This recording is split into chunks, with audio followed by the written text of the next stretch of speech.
Hello, welcome to my channel. My name is Andrew. So I want to do a video kind of talking about, obviously with my channel name, I like to annotate my books, but I don't always physically read my books. I like to have a physical book and an audio book. Ideally, that's my ideal situation, and then I can really get through a book quickly if I have the physical book and the audio book.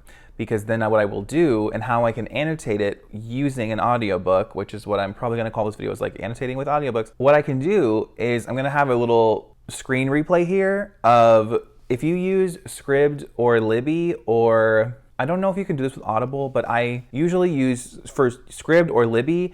And I think now that Hoopla has chapter breakdowns, I think this will work for all of these options. So what I like to do is I have these little, I'll leave a link for the ones I order down below, but they have all these. I'm just going to use this book as an example, which I have a review if you haven't seen it. I have a spoiler-free and filled review for this one. But obviously, this was a book that I really liked a lot, loved it, in fact. But I listened to the audio for a bit of it. So what you can do is, and like I said, I'm gonna have the little screenplay here. What you can do, you just add a bookmark to whatever chapter you're on. And I think this will now work with Hoopla. Hoopla used to be set up, it's a library app. You used to have to, if you added a bookmark, like an audiobook, if the audiobook was 12 hours long, it would just say like the 6-hour mark. But now that we have chapter breakdowns on Hoopla, this should work on Hoopla also to make it easier. I basically will just add a bookmark on, like if I hear a line that I really enjoy and that I like, I'll just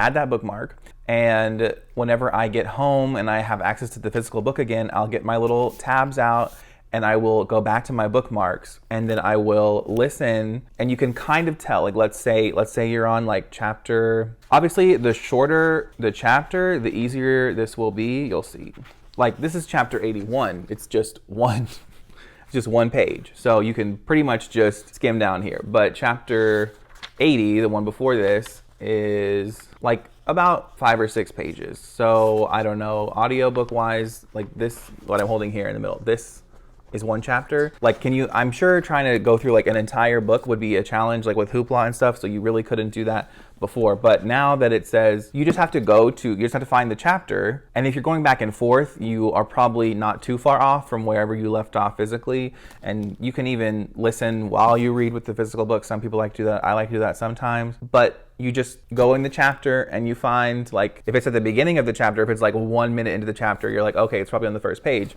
And then you just put your tab in, and it's just nice, because then whenever you are done with the book and you have your physical book and you want to just pick it up and just be a weirdo and be like, oh, let me just go look at my favorite passages or whatever, and then you can just see this quote here with the character being like, I didn't think you remembered our first meeting, like and then you just remember what happens in the story, and it's just so lovely. And that's all I do. It's pretty simple.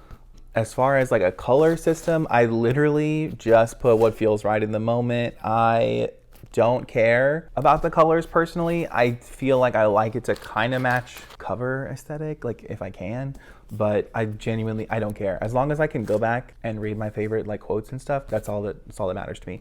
So, but you can see I use like mostly blue, and then I have a couple like green, which doesn't really match the color, but so there you go. Short and sweet. That's how you can annotate using audiobooks. If you haven't thought of it, there it is. I hope that all makes sense to you. If you have any questions, feel free to leave a comment below, and I'm happy to help, because I know some people don't like to annotate their books at all, and they, so obviously don't annotate your books if that's not what you want to do. But I own these books, and I want to have, I just want to be able to pull up my favorite quotes. It's like rewatching one of your favorite scenes from like a favorite movie or something to me. Like I just find it's just an enjoyable thing for me, and just to be able to like quickly and just see what line in the book hit me at a certain moment. It's just interesting to like kind of reflect back on where I was in that moment.